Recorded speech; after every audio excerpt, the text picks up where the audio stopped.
justicia siempre ha significado un área difícil para el ser humano. Ha intentado establecer acuerdos y códigos de ética para convivir de la mejor manera.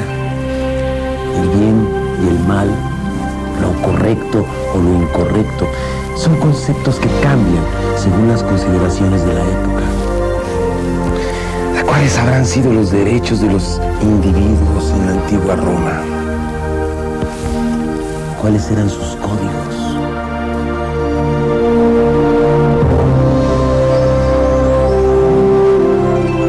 Roma, de ser un mundo fragmentado, se convirtió en el imperio más poderoso de la antigüedad. Quizás su apego a las reglas y a las leyes constituyeron la base para crearlo. Al principio, cuando los primeros romanos contaban con pocas reglas para resolver los problemas que se presentaban en la relación diaria con otras personas, lo que valía como ley era la costumbre. Es decir, se recurría a la forma en que otros habían resuelto algún problema parecido. Si un campesino, por ejemplo, era despojado de sus tierras por otro más poderoso, podía recurrir ante las autoridades de la ciudad para solucionar esa injusticia. Pero si los magistrados, que eran los encargados de impartir justicia y aplicar las leyes, no encontraban una regla o ley que pudiera aplicarse al caso del campesino, la costumbre entonces era utilizada como ejemplo para resolver ese problema. De esta forma, cuando una costumbre era aceptada y utilizada por todos como una regla de comportamiento, entonces empezaba a existir como norma. Con el tiempo, la vida diaria de los romanos fue desarrollándose de acuerdo a estas normas. Dichas normas recordaban al ciudadano común la manera de comportarse para vivir en armonía con los demás. Indicaban el deber que cada individuo tenía para con sus semejantes. Cuando alguien actuaba contra las reglas, afectando así a otros ciudadanos, las normas convertidas en leyes reprendían esas conductas negativas y destructivas. Estas reglas y leyes en la vida social de Roma estaban acompañadas de ritos y ceremonias que tenían una gran importancia para los romanos. Porque todo ello representaba la fórmula para conservar el orden de la Gran Roma.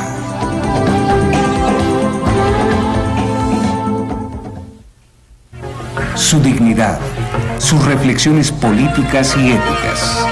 Un impulso de vida monumental y constante es lo que distingue la personalidad del romano, así como distingue su sistema de gobierno, sus construcciones y, en general, todas las actividades romanas.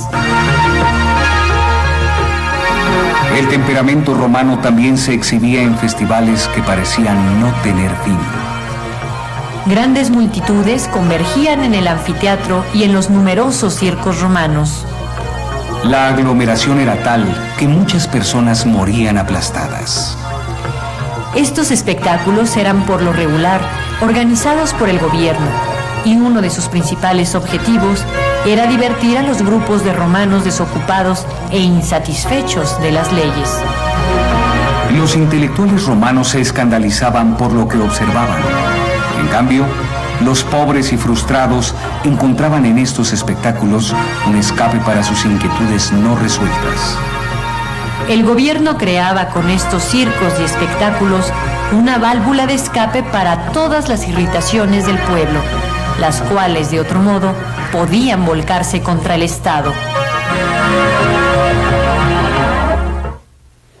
Podría decirse que en la actualidad existen también eventos que logran desviar la atención de lo que sucede en la realidad y calmar las voces de protesta.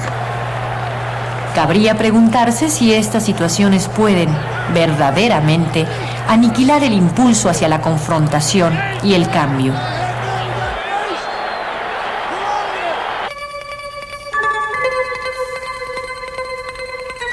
La trayectoria de Roma abarcó un milenio.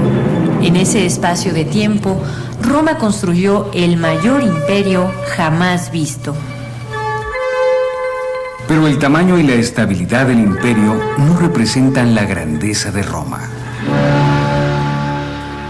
La fuerza del Imperio Romano se derivó del genio romano para acrecentar y embellecer los logros culturales e intelectuales del mundo griego al que conquistó y al haberlos difundido por Europa.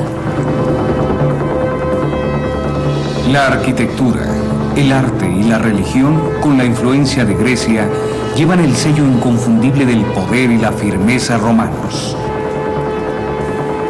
Sin embargo, de todos los legados intelectuales de Roma, posiblemente el más característico de la mente romana consiste en sus 1000 años de derecho. La palabra justicia se deriva de la palabra latina ius, ley. Pero más que las leyes, es en el derecho romano donde residen las bases de las normas y códigos actuales. Cicerón, gran estadista, expresó el espíritu romano describiendo lo que era la ley civil. Es algo que no puede ser doblegado por la influencia, roto por la fuerza o corrompido por el dinero.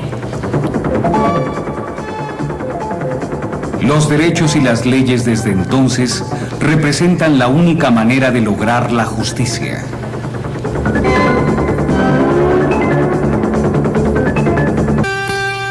Si retomamos a la cultura helénica, recuerda que la ley griega estaba generalmente basada en algún tipo de consenso y únicamente podía modificarse recurriendo a todos los ciudadanos para su aprobación. Este concepto democrático es griego, como puede observarse en esta estatua erigida a la libertad, donde la democracia está coronando al pueblo de Atenas. La fe en la ley subrayaba y reforzaba el honor de grupo, el cual conformó la totalidad del desarrollo político de los griegos. A pesar del riesgo de que en la afirmación de sus propios derechos los hombres no tomaran en cuenta los derechos de sus vecinos, la fe griega en la libertad y en los derechos de todos los hombres estaba íntimamente ligada con la existencia de la ley.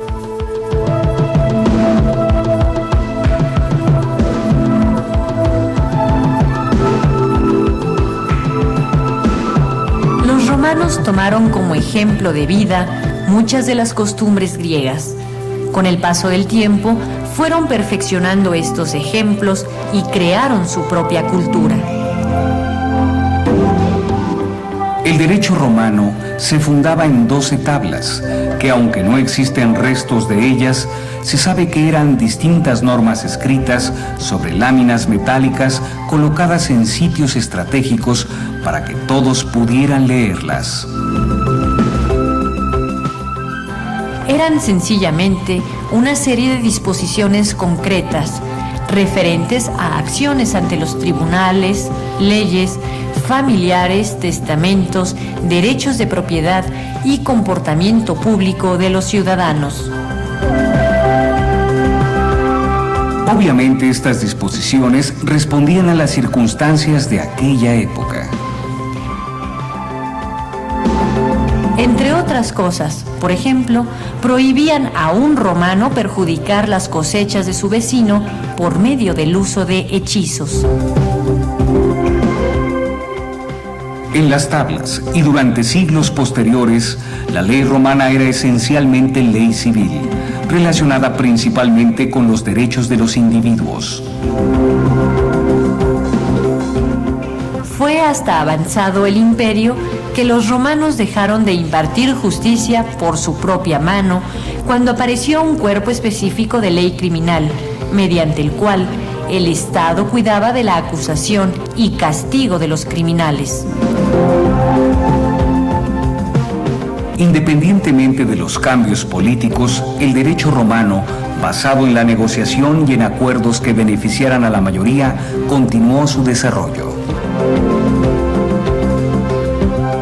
Justiniano, emperador de Oriente, posteriormente codificó todo el sistema en el cuerpo de derecho civil. El concepto de justicia y de los derechos de los individuos comprendido en este código sigue en vigor en códigos legales modernos por todo el mundo occidental. Es también a través de los códigos romanos conservados hasta hoy que podemos saber más cosas acerca de la vida cotidiana en Roma en ese periodo de tiempo. Sabemos, por ejemplo, que los romanos perseguían la disciplina y el orden como eje rector de sus vidas. Y la seguían apasionadamente, al pie de la letra, porque lo que buscaban a través de ellas era la libertad. Para los romanos, la libertad se encontraba en las leyes, en la aceptación voluntaria de las reglas. En todas las reglas acordadas y establecidas en común, Las 12 tablas entonces expresaban, a diferencia de Oriente, los deseos, las inquietudes de los hombres, del pueblo. no era la voluntad de los dioses lo que marcaba la pauta en la creación de las leyes. Eran las necesidades humanas, los deseos de armonía y el impulso vital hacia la libertad lo que dio forma al derecho romano. Yo insisto, actualmente puede apreciarse la influencia del derecho romano en nuestras vidas, en todos los movimientos y cambios que exigimos como ciudadanos. Hoy solo basta detenerse en algunas noticias para conocer cómo se imparte esta justicia. Te invito a analizar los hechos que acontecen en nuestra vida actual y a que saques tus propias conclusiones.